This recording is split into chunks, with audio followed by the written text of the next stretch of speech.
Ma sœur est arrivée au tribunal avec des talons de créateur et a qualifié mon héritage de l'argent de la famille. Son avocat a dit que j'étais trop émotive pour m'en occuper. Je n'ai pas discuté. Puis la porte s'est ouverte, et le vieux chauffeur de mon grand-père est entré en portant un dossier marron avec le nom de ma sœur écrit sur la première page. Ma sœur a croisé les chevilles sous la table des plaignants comme si elle posait pour une double page de magazine, les semelles rouges de ses talons brillant à chaque fois qu'elle bougeait. Son avocat s'est levé, a lissé sa cravate et a dit au juge que mon héritage de notre grand-père était de l'argent familial accumulé de manière irresponsable par une petite fille émotionnellement instable. Brianna n'avait même pas l'air gênée. Elle a juste tapoté un doigt manucuré contre le bois poli et m'a articulé silencieusement, « Partage. » Je m'appelle Nathalie Mercé. J'ai 33 ans. Ce que personne dans cette salle d'audience ne savait encore, c'était que mon grand-père avait laissé une dernière instruction, et l'homme qui la portait était assis dans un couloir, attendant le bon moment pour entrer. L'audience était censée être simple. C'était ce que mon avocate, Alison Drake, m'avait dit dans l'ascenseur ce matin-là pendant que je regardais mon propre reflet dans les portes dorées et essayais de ne pas ressembler à quelqu'un dont l'enfance entière avait été traînée dans un tribunal. « Restez calme », a-t-elle dit. « Laissez-les jouer la comédie. » Et ils l'ont fait. Ma sœur, Brianna Ellison Voss, avait toujours mieux compris la comédie que la vérité. Elle portait de la laine crème en janvier. Des clous d'oreilles en diamant que notre mère qualifiait de bon goût, et une expression douce qu'elle pratiquait depuis que nous étions enfants. Elle savait comment avoir l'air blessé sans verser de larmes. Elle savait comment faire passer l'égoïsme pour de l'équité. Ce matin-là, elle était assise à côté de notre mère, Marlène Ellison, qui tenait un mouchoir sur ses genoux, bien qu'elle ne l'ait jamais utilisé. Mon père, Kenneth, était assis derrière elle, la mâchoire serrée. La façon dont il me regardait chaque fois qu'il avait déjà décidé que je faisais honte à la famille. Ils étaient tous venus prendre ce que mon grand-père m'avait laissé. Pas un peu d'argent, pas une montre sentimentale, pas un compte de vacances partagé ou de vieux meubles. La maison des Ellison, une maison de style Tudor en briques sur l'Inden Avenue avec des volets verts, un porche arrière affaissé et une fenêtre de cuisine qui donnait sur 3 poiriers que ma grand-mère avait plantés avant ma naissance. Mon grand-père, Warren Ellison, me l'avait laissé dans son testament, avec un modeste compte d'investissement destiné à couvrir les impôts et les réparations. Il avait laissé à Brianna son ancien appartement, une collection de bijoux qui avait appartenu à notre grand-mère, et assez d'argent liquide pour rembourser la 2e hypothèque de sa maison définitive, qu'elle et son mari avaient d'une manière ou d'une autre refinancée 2 fois en 4 ans. Mais Brianna voulait aussi la maison. Elle a dit que c'était une question d'héritage. Ma mère a dit que c'était pour que les choses restent égales. Mon père a dit, ta sœur a des enfants. Tu ne comprends pas la responsabilité de la même manière. Celle-là a atterri doucement parce que c'était ainsi que ma famille me blessait le mieux. Ils ne criaient jamais en premier. Ils adoucissaient la lame. L'avocat de Brianna, Grant Phelps, a fait en sorte que cela paraisse très raisonnable. Il a fait les 100 pas devant le juge avec un dossier plein de papiers surlignés et a dit « Mon grand-père avait été indûment influencé par elle dans ces derniers mois. » Influencé. C'était le mot qu'ils avaient choisi pour ces temps de courses alimentaires, de tableaux de médicaments, de visites nocturnes aux urgences, d'appels aux assurances, et de moments passés assises à côté de mon grand-père pendant qu'il oubliait les noms des voisins. Mais se souvenait encore de la façon dont je prenais mon café. Je n'ai pas bougé quand Grant l'a dit. J'ai gardé mes mains croisées sur le petit sac à main noir sur mes genoux. À l'intérieur se trouvait un trousseau avec la clé de la maison de grand-père, la clé de sa boîte aux lettres, et une minuscule plaque en laiton gravée avec NM. Un cadeau de ça par l'année de mes 16 ans. De l'autre côté de l'allée, Brianna a remarqué les clés. Ses yeux se sont plissés pendant une demi-seconde. Puis elle a détourné le regard. C'était Brianna, ça aussi. Elle remarquait toujours ce qui comptait pour moi avant d'essayer de le revendiquer. La juge, une femme nommée Hélène Ross, a écouté sans beaucoup d'expression.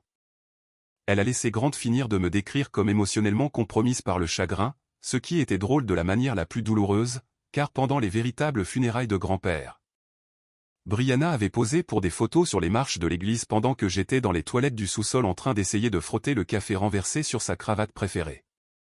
Du café que j'avais renversé parce que mes mains tremblaient.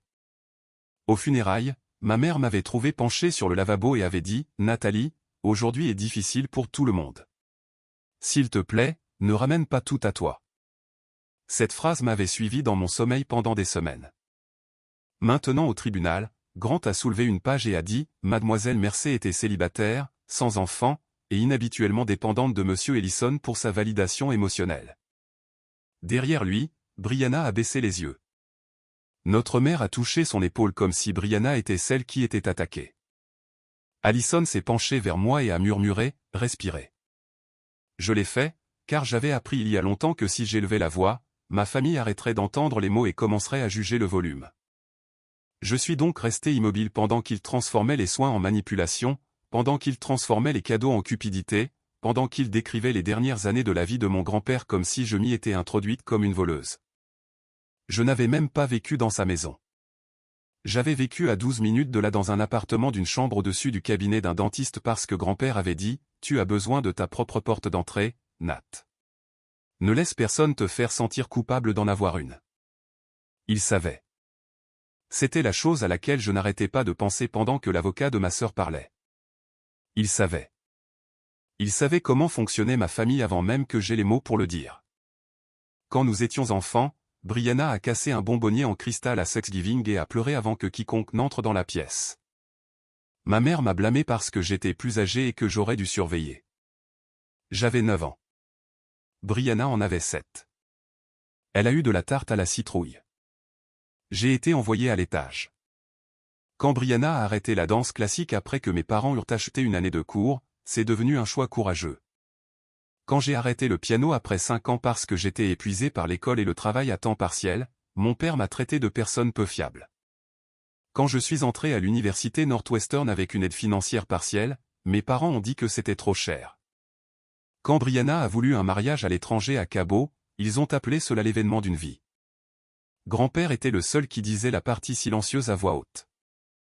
Elle prend parce qu'il le lui donne, m'a-t-il dit une fois, debout dans son garage avec une clé à douille à la main.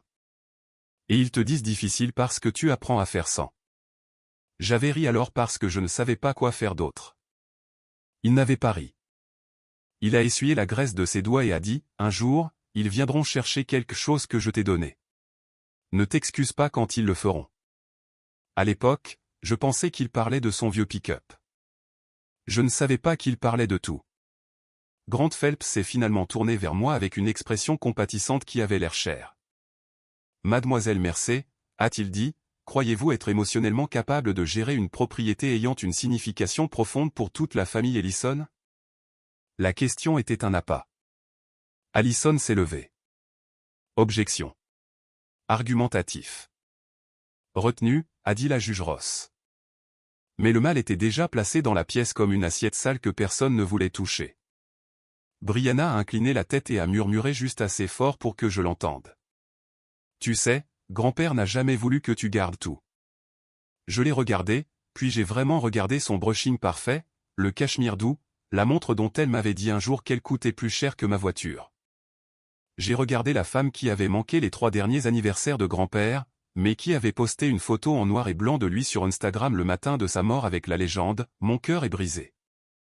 Elle avait choisi une photo datant de 6 ans plus tôt parce que sur les plus récentes, elle n'était pas là. Je n'ai rien dit. Cela a semblé l'irriter plus que la colère ne l'aurait fait. Grant a ensuite appelé ma mère. Marlène a marché vers la chaise des témoins comme si elle marchait vers un autel. Elle a juré de dire la vérité, puis a immédiatement commencé à raconter la version de celle-ci qu'elle préférait. Mon père était vulnérable vers la fin, a-t-elle dit, la voix tremblante sur commande. Nathalie était constamment autour de lui. Nous étions tous inquiets. Allison a écrit quelque chose sur son bloc-notes juridique. Je savais ce que ma mère entendait par inquiet. Elle voulait dire agacé. Agacé que je connaisse les médecins de grand-père. Agacé que le pharmacien m'appelle par mon prénom. Agacé que lorsque les mains de grand-père tremblaient trop pour signer les cartes de Noël, il me demande de l'aider au lieu d'elle. Marlène a regardé vers la juge. Brianna a toujours été celle qui rassemble la famille, a-t-elle dit. Nathalie a tendance à s'isoler. Elle est rancunière. C'est à ce moment-là que ma poitrine s'est serrée. Pas parce que c'était nouveau, mais parce que c'était vieux. Parce qu'il y a une sorte de cruauté particulière à entendre sa mère décrire sa survie comme un défaut de personnalité. Allison s'est levée pour le contre-interrogatoire. Calme comme du verre. Madame Ellison, combien de nuits Nathalie a-t-elle passé à l'hôpital lors de l'admission pour pneumonie de Monsieur Ellison en mars dernier? Ma mère a cligné des yeux. Je ne connais pas les chiffres exacts. Cela vous surprendra-t-il d'apprendre que c'était 9? La bouche de Marlène s'est serrée. J'avais des obligations. Bien sûr. Et combien de nuits Brianna a-t-elle passé là-bas? Brianna a bougé sur son siège. Ma mère a dit, elle a 2 enfants. Ce n'était pas ma question. La salle d'audience est devenue immobile de cette petite manière satisfaisante. Le silence peut devenir un témoin. Marlène a baissé les yeux. Je ne m'en souviens pas. Moi, je m'en souvenais. 0. Brianna avait envoyé des fleurs dans le hall de l'hôpital parce qu'elle disait qu'elle ne supportait pas de le voir comme ça. Grand-père m'avait demandé de les jeter parce que l'hélice donnait à sa chambre une odeur d'enterrement. Allison n'a pas trop insisté. Pas encore. Elle les laissait construire leur propre petite scène. Puis Grant a introduit la phrase qui m'a retourné l'estomac. L'argent de la famille. Il l'a utilisé en argumentant que le compte d'investissement devrait être gelé et la maison placée sous contrôle partagé jusqu'à ce que le tribunal puisse déterminer si le testament de grand-père reflétait ses véritables intentions. Contrôle partagé. Cela signifiait Brianna. Cela signifiait mes parents. Cela signifiait qu'on m'autoriserait à continuer de nettoyer les gouttières et de payer l'assurance pendant qu'il déciderait si la cuisine devait être rénovée pour la revente. Brianna s'est penchée vers notre mère et a murmuré quelque chose. Marlène a hoché la tête. Mon père a regardé droit devant lui. Il ne m'avait pas regardé une seule fois. La juge Ross a demandé s'il y avait d'autres témoins présents avant la pause de l'après-midi. Grant a dit « non ». Allison a jeté un coup d'œil aux portes de la salle d'audience. Pour la première fois de la matinée, j'ai vu son expression changer très légèrement. Puis la lourde porte en bois s'est ouverte derrière nous. Toutes les têtes se sont tournées. Un homme plus âgé est entré, portant un pardessus bleu marine, ses cheveux gris soigneusement peignés en arrière, une main serrant si fort un dossier marron que les coins en étaient pliés. Je l'ai reconnu avant tout le monde. Otis Bell, le chauffeur de mon grand-père pendant près de 20 ans. Il avait conduit grand-père à ses traitements, à ses réunions du conseil d'administration, au petit déjeuner de l'église, et une fois secrètement à ma remise de diplôme universitaire après que mes parents eurent dit que le trajet était trop long. Otis m'a regardé en premier. Puis il a regardé Brianna. Et sur le devant du dossier, écrit avec le gros marqueur noir de mon grand-père, se trouvait son nom. Brianna. La juge Ross a regardé par-dessus ses lunettes. Monsieur, êtes-vous ici pour cette affaire? Otis Bell a retiré son chapeau avec la dignité prudente d'un homme qui avait passé sa vie à entrer dans des pièces où les personnes riches s'attendaient à ce qu'ils disparaissent. Oui, votre honneur, a-t-il dit. On m'a demandé de venir si mademoiselle Brianna contestait le testament. Brianna a pâli si vite que le fard sur ses joues a eu l'air d'être peint. Grant Phelps s'est levé. Votre honneur, c'est hautement irrégulier. Nous n'avons aucun préavis concernant ce témoin. Allison s'est levée en même temps. Monsieur Bell est inscrit sur notre déclaration supplémentaire. L'avocat de la partie adverse l'a reçu il y a 10 jours. La mâchoire de Grant s'est contractée. Il le savait, il ne s'attendait simplement pas à ce qu'Otis se présente réellement. Ma famille non plus. Ma mère s'est retournée sur son siège et a murmuré « Otis », comme s'il était un fantôme. Ou pire, un employé qui avait oublié sa place. Otis ne lui a pas répondu. Il a descendu l'allée lentement, le dossier marron coincé sous le bras. Ses genoux n'étaient plus ce qu'ils étaient, mais sa colonne vertébrale était droite. Je me suis souvenu de lui debout à côté de la vieille Lincoln de grand-père avec un mug de voyage dans une main et le journal du matin dans l'autre, ouvrant la portière arrière avant même que grand-père n'atteigne le trottoir. Pile à l'heure, Monsieur Bell, disait grand-père, et Otis répondait, c'est la seule heure à laquelle il vaut la peine d'être. Maintenant, il s'arrêtait à côté de la table d'Allison. Pendant une seconde, sa main a touché mon épaule. Pas de manière dramatique. Pas pour le tribunal. Juste assez pour me rappeler que je n'étais pas seul. Allison a dit, votre honneur, Monsieur Bell a une connaissance de première main de l'état d'esprit de Monsieur Ellison pendant la période concernée. Il est également en possession de documents que Monsieur Ellison lui a demandé de conserver en sécurité. Grant a répliqué, si ces documents concernent la succession, ils auraient dû être fournis aux avocats. Ils n'appartiennent pas à la succession. Allison a dit, il s'agissait d'une correspondance scellée de M. Ellison à M. Bell avec des instructions. Les lèvres de Brianna se sont entr'ouvertes. J'ai vu le moment exact où elle a cessé de penser que c'était une représentation qu'elle pouvait contrôler. La juge Ross a étudié Otis. Monsieur Bell, veuillez prendre la barre. Il l'a fait. Le greffier lui a fait prêter serment. Grant s'est assis avec la posture raide d'un homme qui prévoyait déjà des objections. Allison s'est approché doucement. Monsieur Bell, pendant combien de temps avez-vous travaillé pour Warren Ellison? 19 ans et 8 mois. À quel titre? Chauffeur principalement. Assistant personnel parfois. Ami, si je suis autorisé à le dire. L'expression de la juge Ross s'est adoucie d'une fraction. Vous y êtes autorisé. Otis a hoché la tête une fois. Allison a demandé, Monsieur Ellison a-t-il semblé mentalement compétent dans les mois qui ont précédé la révision de son testament? Oui, madame. A-t-il discuté des raisons pour lesquelles il laissait la propriété de Linden Avenue à Nathalie Mercer? Il l'a fait. De l'autre côté de l'allée, mon père m'a finalement regardé, pas avec inquiétude, mais avec un avertissement. Otis a continué. Monsieur Ellison a dit, Mademoiselle Nathalie était la seule qui traitait cette maison comme un foyer et non comme un actif. Ma gorge s'est serrée. Brianna a murmuré, c'est ridicule. Les yeux de la juge Ross se sont déplacés. Madame Voss, vous allez garder le silence. Brianna a pressé ses lèvres l'une contre l'autre.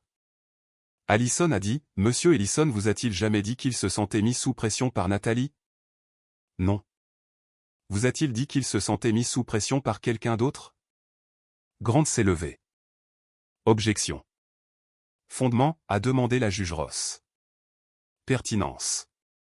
Allison n'a pas scié. La partie adverse a allégué une influence indue. La pression exercée sur M. Ellison concernant sa succession est directement pertinente. Rejeté. Grant s'est assis. Otis a baissé les yeux vers ses mains. Oui, a-t-il dit. Il l'a fait. Allison a attendu. Il a dit que Madame Ellison, c'est sa fille Marlène, et Mademoiselle Brianna avait commencé à poser des questions sur la simplification des choses après sa première chute. Ma mère a émis un petit son blessé. Otis ne l'a pas regardé. Il a dit qu'elle voulait qu'il vende Linden Avenue de son vivant et divise les bénéfices.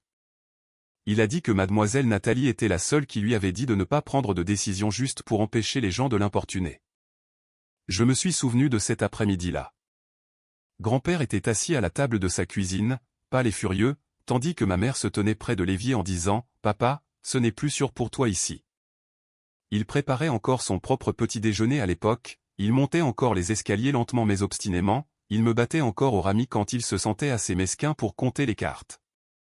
Brianna s'était promenée au rez-de-chaussée avec son téléphone sorti, mesurant les espaces avec ses yeux. Cet endroit pourrait être magnifiquement listé si on le mettait en scène, avait-elle dit. Grand-père avait entendu. Bien sûr qu'il avait entendu. Allison a pointé le dossier du doigt. Monsieur Bell, est-ce le dossier que Monsieur Ellison vous a laissé? Oui, madame. Quand vous l'a-t-il donné? 6 semaines avant son décès.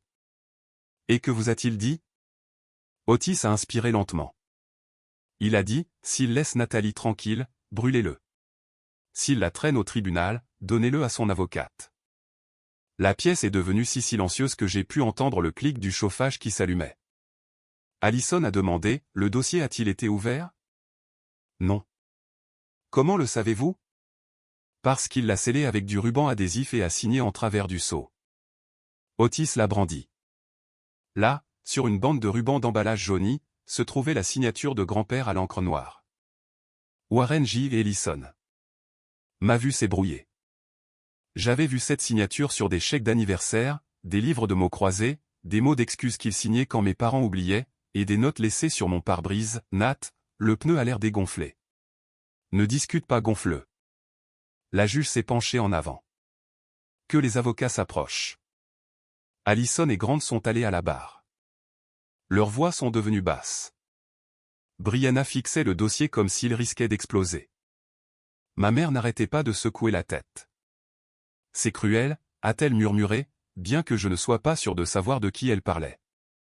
Peut-être de grand-père, peut-être de moi, peut-être de la vérité pour être arrivé sans permission. Après une minute, la juge Ross a dit, le tribunal va autoriser l'ouverture et l'examen des documents scellés. Mademoiselle Drake, procédez avec précaution. Allison est retournée à notre table. Elle a pris le dossier des mains d'Otis et l'a posé à plat. Pour la première fois de la journée, mes mains ont tremblé. Elle a utilisé un ouvre-lettres pour trancher le bord sans abîmer la signature. À l'intérieur, il y avait 3 choses. Une lettre manuscrite, une clé USB et une pile de chèques photocopiés. Le chèque du dessus était à l'ordre de Brianna Voss. Montant, 25 000 €. Ligne de motif, pré-relais d'urgence. Date, 8 mois avant la mort de grand-père. Brianna s'est levée si vite que sa chaise a raclé le sol. Cela n'a rien à voir avec ça. La voix de la juge Ross a claqué comme un marteau. Asseyez-vous. Brianna s'est assise. Mais les dégâts avaient déjà commencé. Allison a d'abord soulevé la lettre. Votre honneur, puis-je lire? Grant a objecté avant qu'elle n'ait fini de demander. La juge Ross l'a autorisé provisoirement. Allison a déplié le papier. L'écriture de grand-père était irrégulière mais indéniable. À quiconque force Nathalie à défendre ce que je lui ai donné librement, a lu Allison. Je laisse cet enregistrement parce que ma famille a le don de réécrire l'histoire avant que l'encre ne sèche. Ma mère s'est couvert la bouche. Allison a continué. Nathalie ne m'a pas demandé la maison.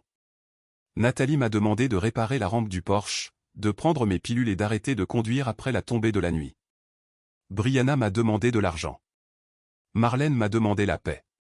Kenneth m'a demandé de ne pas rendre les choses difficiles. Seule Nathalie m'a demandé ce que je voulais.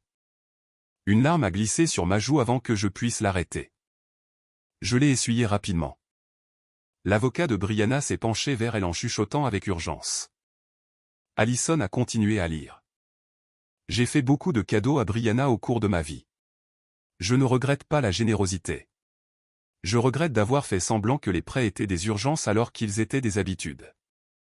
Puis Allison a ramassé la pile de chèques. 100 000 € pour le solde du mariage à Cabot, a-t-elle lu sur la première page qui y était attachée.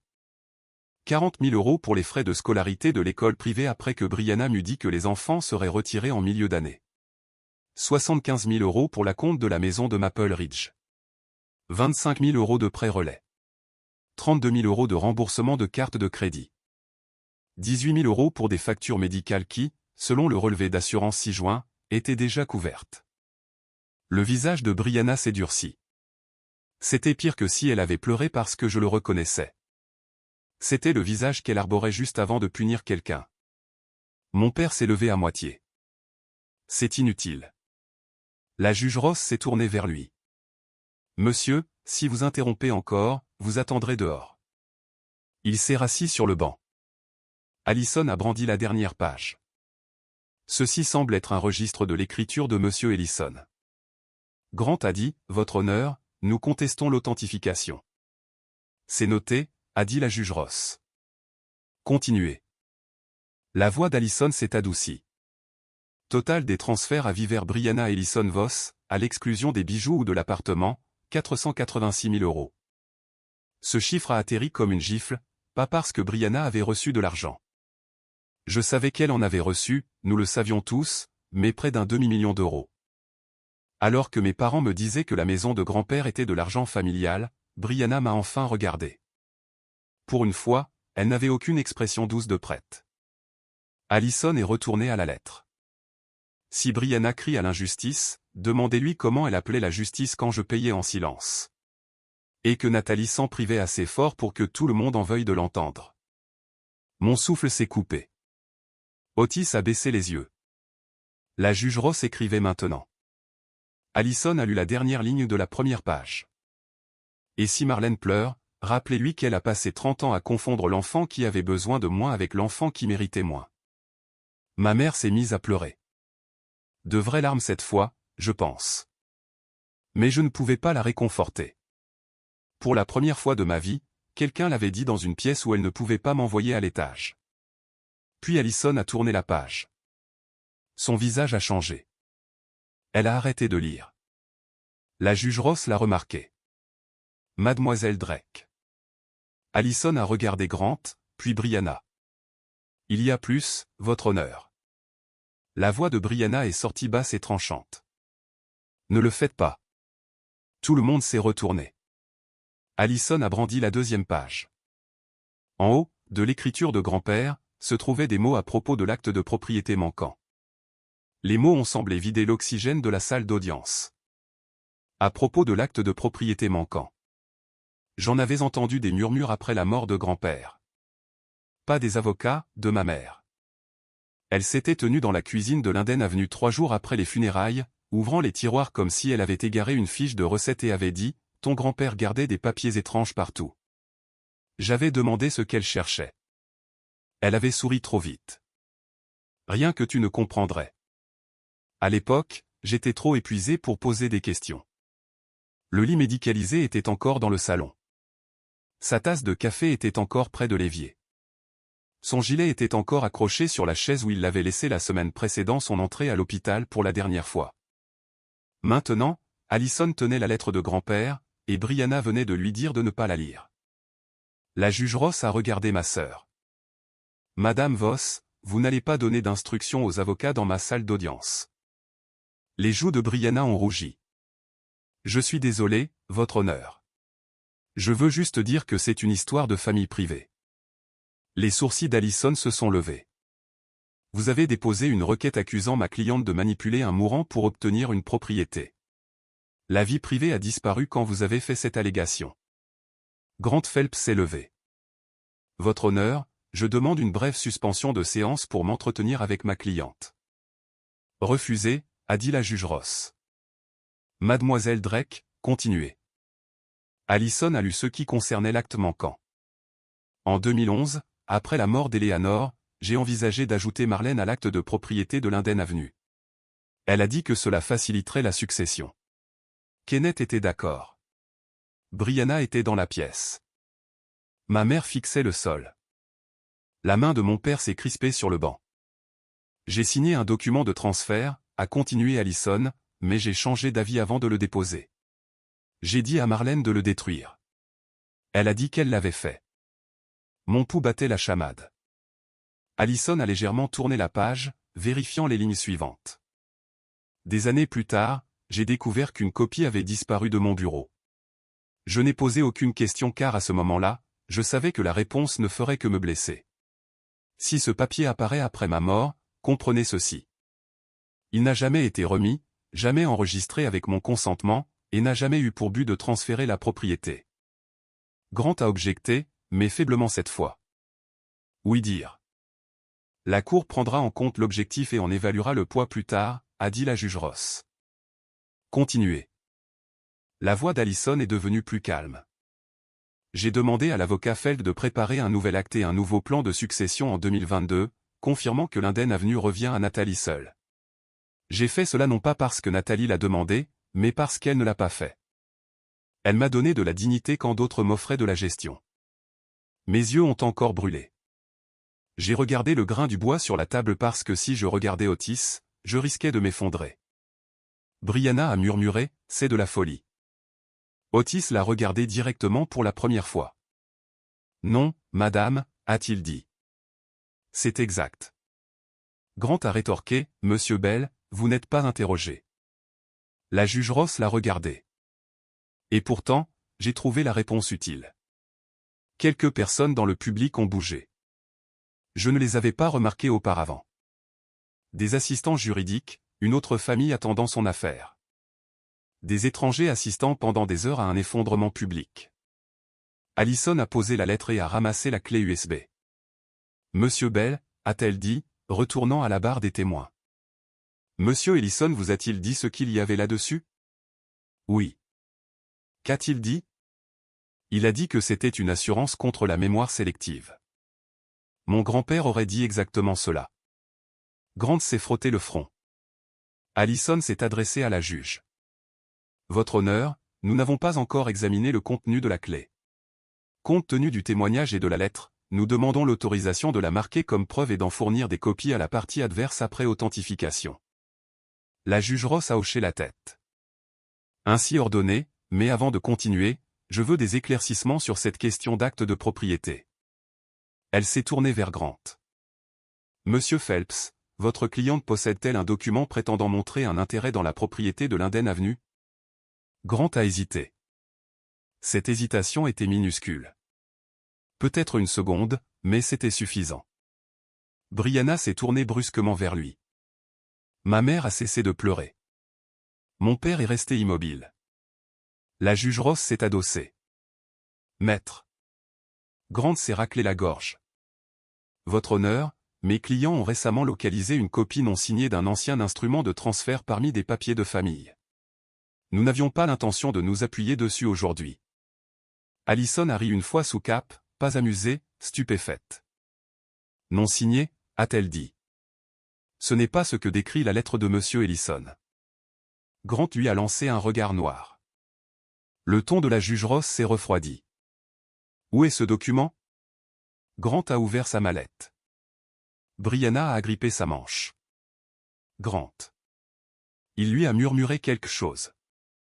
Elle a lâché prise. Il a sorti un fin dossier bleu. Contrairement au dossier marron usé d'Otis, celui-ci était impeccable, neuf, juridique. Il l'a tendu au greffier, qui l'a passé à la juge. La juge Ross a lu en silence. Mon cœur battait si fort que j'entendais à peine la pièce. Puis la juge a levé les yeux. Ceci n'est pas non signé. Grant a dégluti. Votre honneur, j'ai mal parlé. Allison était sur ses pieds. Puis-je le voir? Le greffier a apporté des copies aux deux tables. Quand Allison a placé la page entre nous, j'ai vu le nom de grand-père en bas. Warren J. Ellison. À côté, se trouvait le nom de ma mère, Marlène Ellison. Le document affirmait que grand-père avait transféré la propriété partielle de Linden Avenue à ma mère en 2011. Je ne pouvais plus respirer. Si c'était valide, ma mère était assise dessus depuis des années. Si c'était invalide, elle avait apporté une arme empoisonnée au tribunal et espérait que personne ne remarquerait les empreintes digitales. Allison l'a étudié, puis a pointé le bloc du notaire. Votre honneur, ceci a été prétendument notarié par Paul Reeves. Otis a émis un son, pas fort, mais suffisant. Allison s'est retourné. Monsieur Bell. Le visage d'Otis était devenu dur. Paul Reeves était l'ami de golf de monsieur Ellison, a-t-il dit. Il est mort en 2010. La salle d'audience s'est figée. La juge Ross a de nouveau baissé les yeux sur le document. Monsieur Reeves est mort avant que ceci ne soit notarié. Otis a hoché la tête. Novembre 2010. Crise cardiaque. J'ai conduit monsieur Ellison aux funérailles. Le visage de ma mère était devenu gris. Grant a arraché sa copie, l'examinant comme si la date pouvait se réarranger d'elle-même s'il le regardait assez fort. Allison a dit, votre honneur, nous demandons que ce document soit mis sous séquestre et renvoyé pour enquête. Grant a protesté immédiatement. Il peut y avoir une erreur d'écriture. Un notaire mort n'est pas une erreur d'écriture, a dit Allison. Le marteau de la juge Ross s'est abattu une fois. Assez. Le son a claqué dans la pièce. Puis mon père s'est levé. Kenneth, a sifflé ma mère.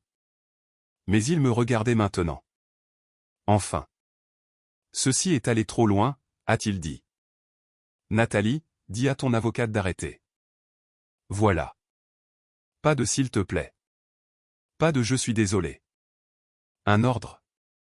La même voix qui m'avait dit de donner à Brianna mon bracelet d'anniversaire parce qu'elle pleurait plus fort. La même voix qui m'avait dit de rentrer de l'université pour la fête de fiançailles de Brianna, mais qui avait manqué la présentation de ma thèse.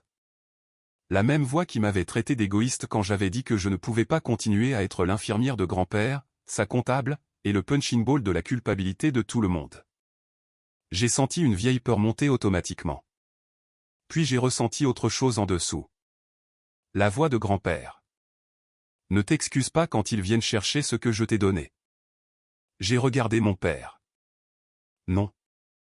C'était un seul mot, petit, mais il a atteint tous les coins de la salle d'audience.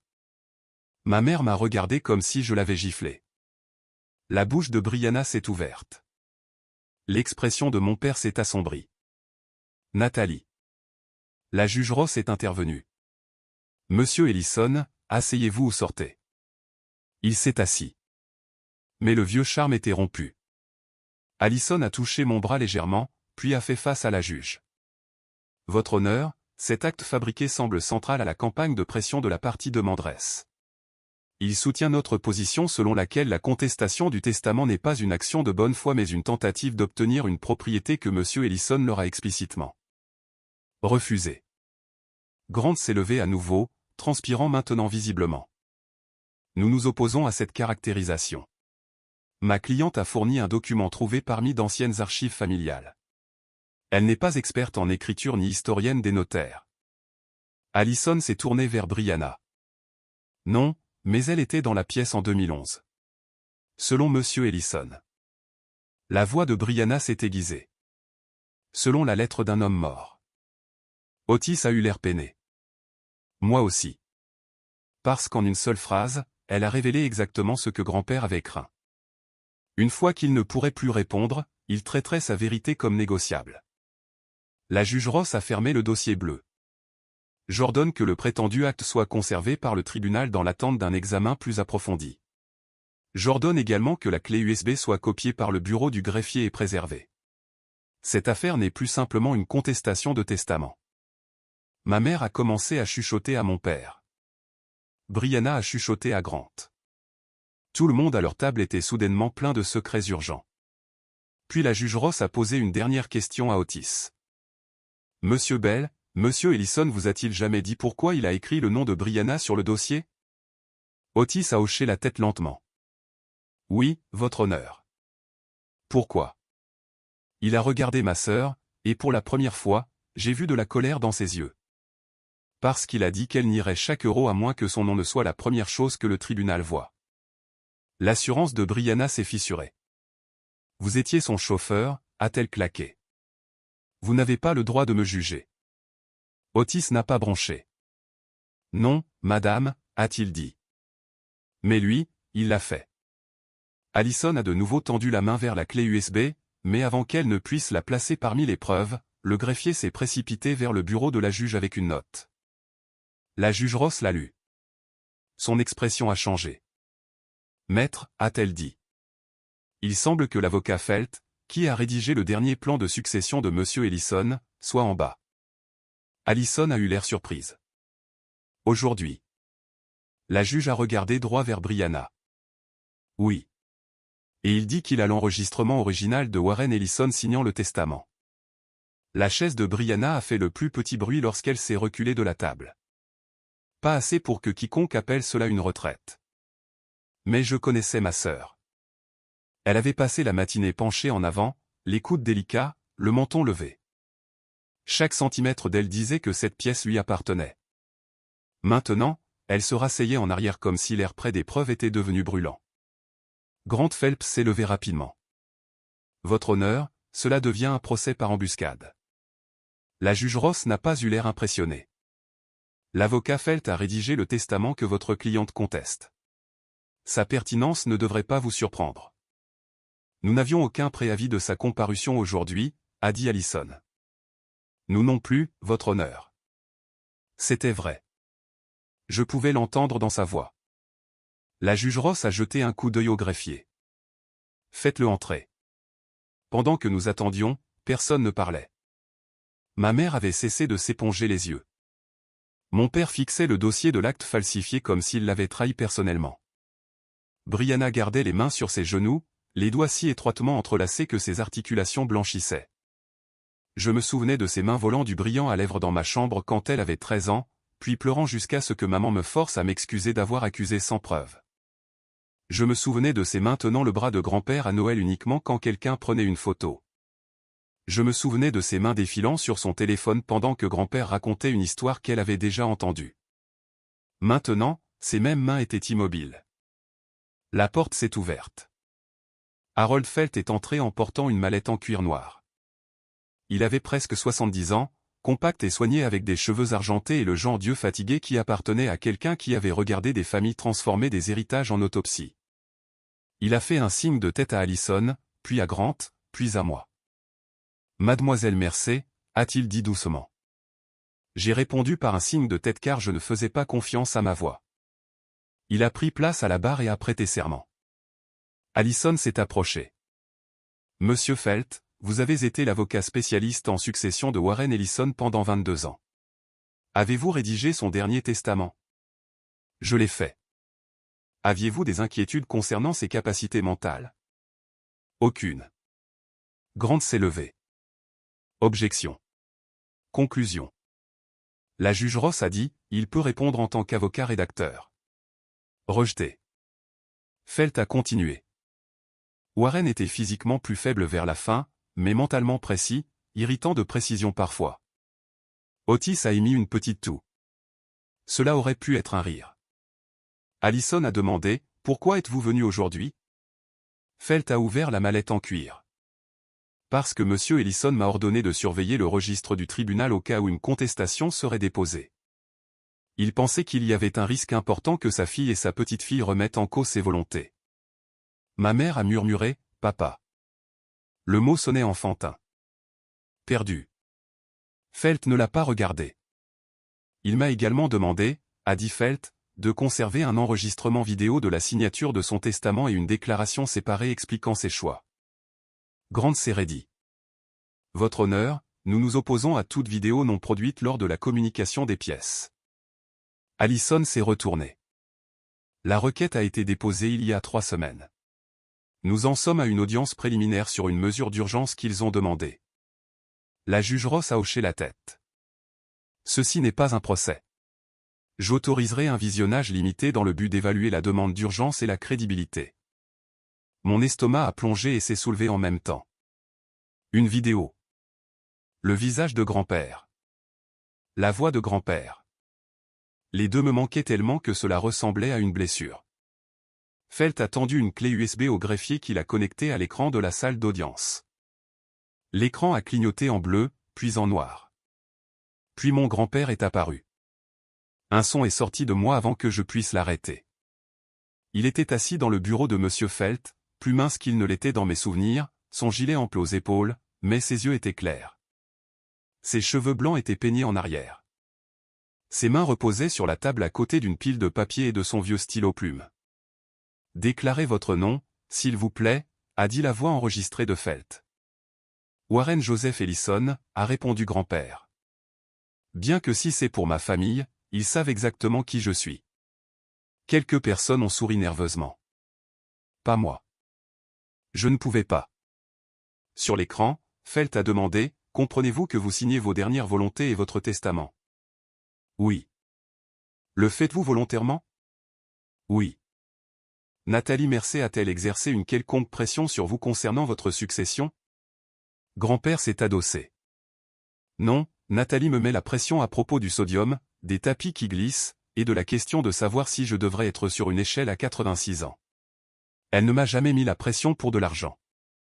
Ma main a volé à ma bouche. De l'autre côté de l'allée, Brianna fixait l'écran avec une expression que je ne lui avais jamais vue auparavant. La peur. Felt a demandé, « Pourquoi laissez-vous la propriété de l'Inden Avenue à Nathalie ?» Grand-père est resté silencieux un moment. « Parce qu'elle comprend ce qu'elle a coûté, » a-t-il dit. Pas en euros, en années. Eleanor et moi avons construit notre vie là-bas. Marlène y a grandi. Brianna y venait quand elle voulait quelque chose. Nathalie venait quand personne ne regardait. Ma mère a tressailli. La vidéo a continué. Je ne veux pas que la maison soit vendue pour régler des dettes que je n'ai pas contractées. Je ne veux pas qu'elle soit hypothéquée, mise en scène, vidée, ou transformée en trophée pour des gens qui confondent la possession avec l'amour. Les lèvres de Brianna ont tremblé, mais aucune larme n'est venue. Grand-père a regardé directement dans la caméra. Si vous regardez ceci parce que Brianna a crié à l'injustice, alors je vais le dire clairement. J'ai déjà pourvu aux besoins de Brianna à maintes reprises, généreusement, secrètement à sa demande. Grant a baissé la tête et a commencé à écrire. J'ai gardé ses dons secrets parce qu'elle disait que Kenneth la jugerait, que Marlène s'inquiéterait, et que Nathalie lui en voudrait. Cette dernière partie était insultante pour Nathalie.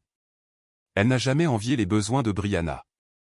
Elle en voulait au mensonge selon lequel Brianna n'en avait aucun. J'ai fermé les yeux une seconde. J'étais de retour dans la cuisine de grand-père, écoutant le vieux réfrigérateur bourdonner pendant qu'il glissait une enveloppe vers moi sur la table. L'argent de l'essence, Nat. J'avais essayé de refuser. Il avait dit, tu as droit à de l'aide, toi aussi. Sur l'écran, Felt a demandé, Monsieur Ellison, souhaitez-vous déshériter Brianna? Non, a dit grand-père. Je lui ai donné l'appartement, les bijoux et les fonds décrits dans mes documents successoraux. C'est assez. Plus qu'assez. Et votre fille, Marlène? Le visage de grand-père a changé. La salle d'audience a semblé retenir son souffle. J'aime ma fille, a-t-il dit. Mais Marlène aime la paix plus que la vérité. Elle sacrifiera l'enfant honnête pour apaiser l'enfant exigeante parce que cela lui donne l'impression d'un équilibre. Ce n'est pas un équilibre. C'est de la lâcheté. Ma mère a recommencé à pleurer silencieusement cette fois. Mon père a mis un bras autour d'elle, mais ses yeux sont restés froids. Puis Felt, sur la vidéo, a demandé, avez-vous des inquiétudes concernant des documents qui pourraient faire surface après votre mort? Grand-père s'est penché en avant. Oui, en 2011, j'ai signé un transfert de propriété sous la pression de Marlène et Kenneth. Je ne l'ai pas remis. Je n'avais pas l'intention qu'il soit enregistré. La section du notaire était incomplète la dernière fois que je l'ai vue. La juge Ross a mis la vidéo en pause elle-même. L'écran s'est figé sur le visage de grand-père. Elle a regardé Grant. Maître, votre cliente a présenté aujourd'hui un document prétendant être cet acte, complet avec une notarisation par un homme qui semble être mort l'année précédente. La voix de Grant était tendue. Votre honneur, nous avons besoin de temps pour enquêter. Vous l'aurez, a-t-elle dit, mais pas au prix du gel de l'héritage de mademoiselle Mercé basé sur ce qui pourrait être un instrument frauduleux. Brianna s'est soudainement levée. Votre honneur, je veux retirer l'acte de la procédure. Allison était sur ses pieds. Ce document est maintenant une preuve. Je ne savais pas, a dit Brianna rapidement. Trop rapidement. Je l'ai trouvé dans les papiers de maman. Je croyais qu'il était vrai. Ma mère a levé les yeux brusquement. Brianna. Le nom est sorti comme un avertissement. Brianna s'est retournée contre elle. Eh bien, c'est le cas. Et c'était là. La première fissure entre elles. La salle d'audience l'a vue. La juge l'a vue. Je l'ai vue. Pendant des années, elles avaient fonctionné comme une seule machine. Maman excusant, Brianna exigeant, papa appliquant les règles. Mais maintenant la machine avait trouvé une lame à l'intérieur d'elle-même.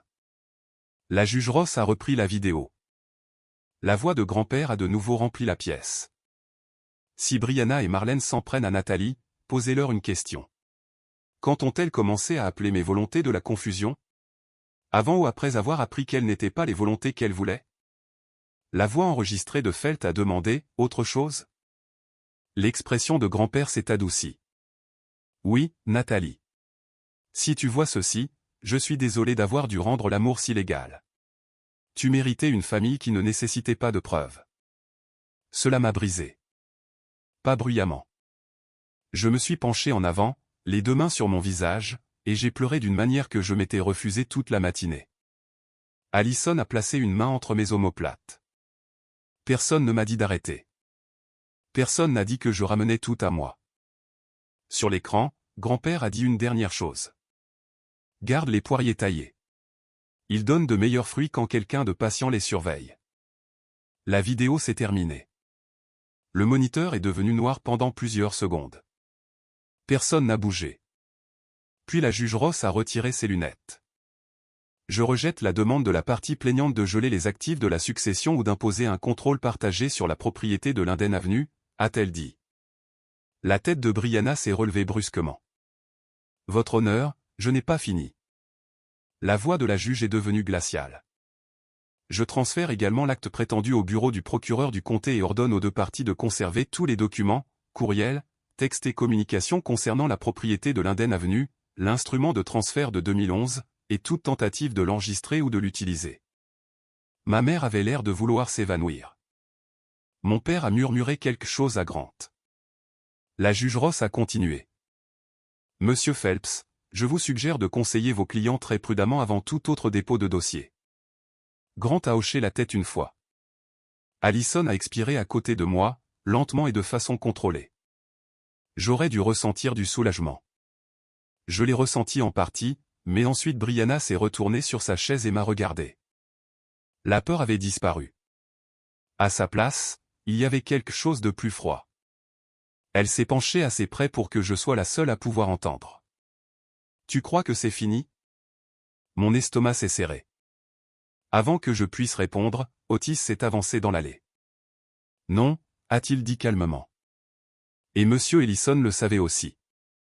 Brianna s'est figée. Otis a glissé la main dans son manteau et a sorti une deuxième enveloppe.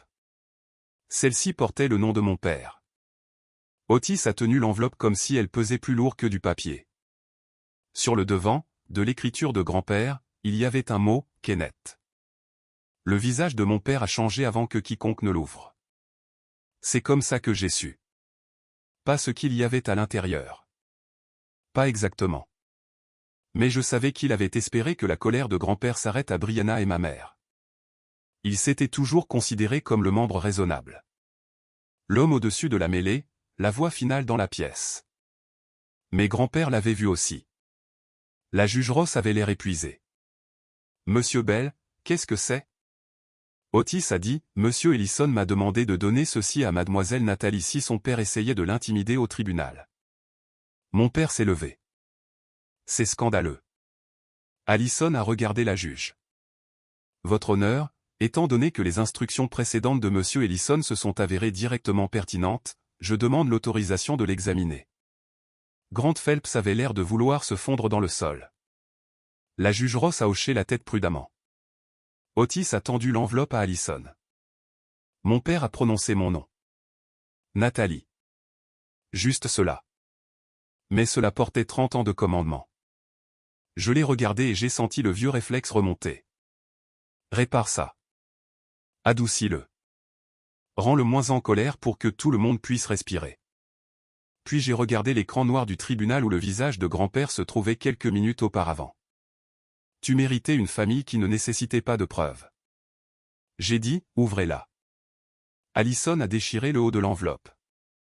À l'intérieur se trouvait une seule page et la copie d'un chèque de banque. Elle a d'abord lu en silence. Sa mâchoire s'est contractée. Puis elle a dit, « Votre honneur, ceci concerne un prêt que Kenneth Ellison a contracté auprès de Warren Ellison il y a 5 ans. » Ma mère s'est tournée vers mon père. « Quel prêt ?» La bouche de mon père s'est aplatie. « Pas maintenant. » Allison a continué. La copie ci-jointe montre 150 000 € émis à l'ordre de Kenneth Ellison personnellement. La ligne de motif indique « relance d'entreprise ». Ma mère a murmuré « Ken ?» Il n'a pas répondu. Allison a lu le mot de grand-père à voix haute. Kenneth fera semblant d'être resté en dehors de ça. Il ne reste jamais en dehors. Il se tient derrière Marlène et la laisse être émotive en public pendant qu'il en profite en privé. Le visage de mon père est devenu rouge. Il m'a dit que Nathalie était fragile, a lu Allison. Ce qu'il voulait dire, c'est obéissante.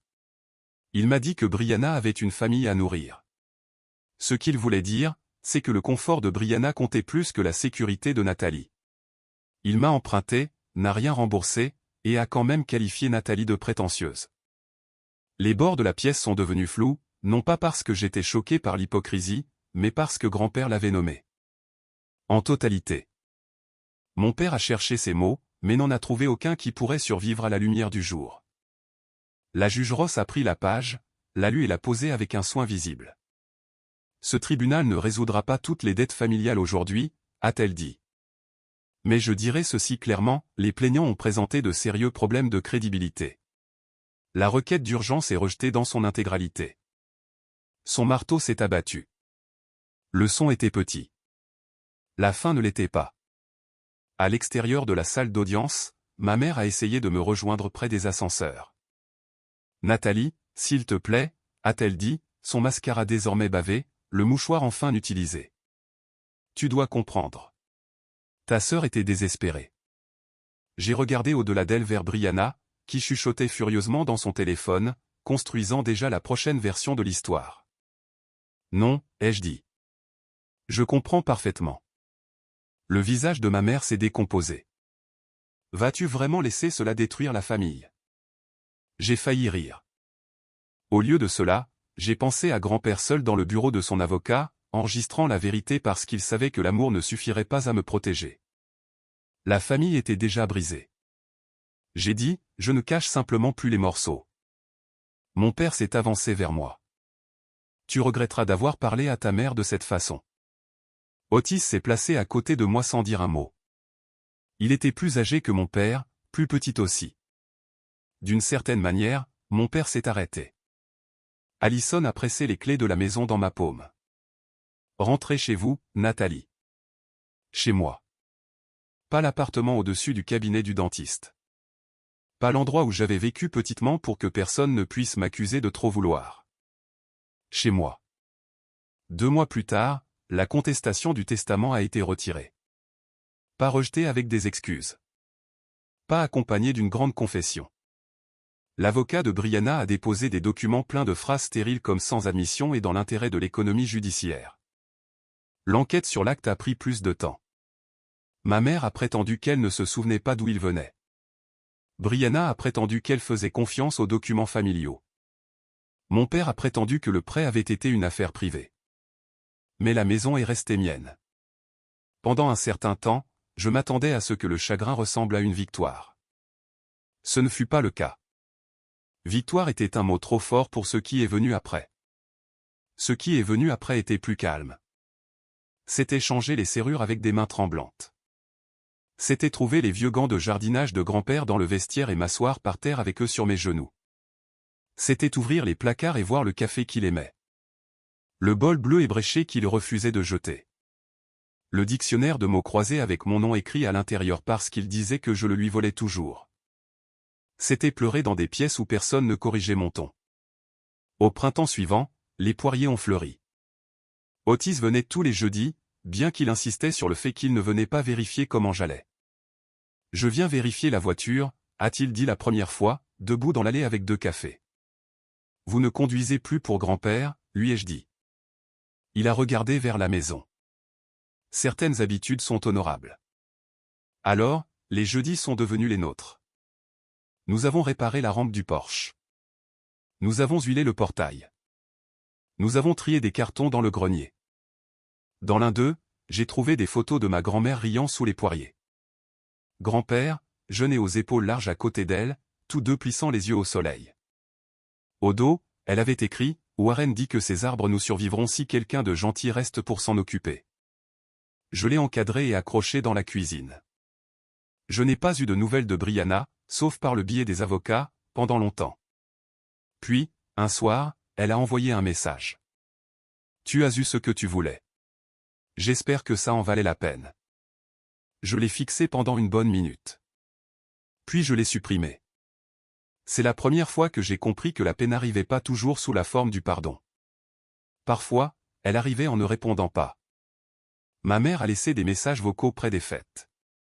Des messages doux, pleins de larmes, le genre qui autrefois m'aurait tiré en arrière par la gorge. Je n'en ai conservé aucun. Peut-être qu'un jour nous nous parlerions. Peut-être que non. Mais si nous le faisions, ce serait dans la vérité. Ou pas du tout. 6 mois après le tribunal, j'ai organisé un dîner à Linden Avenue. Pas un grand dîner. Allison est venue. Otis est venu. Ma voisine Madame Alvarez a apporté du pain. Une amie du travail a apporté du vin et a pleuré quand elle a vu la cuisine parce qu'elle a dit que ça ressemblait à une maison qui avait survécu à quelque chose. Après le départ de tout le monde, j'ai fait la vaisselle lentement.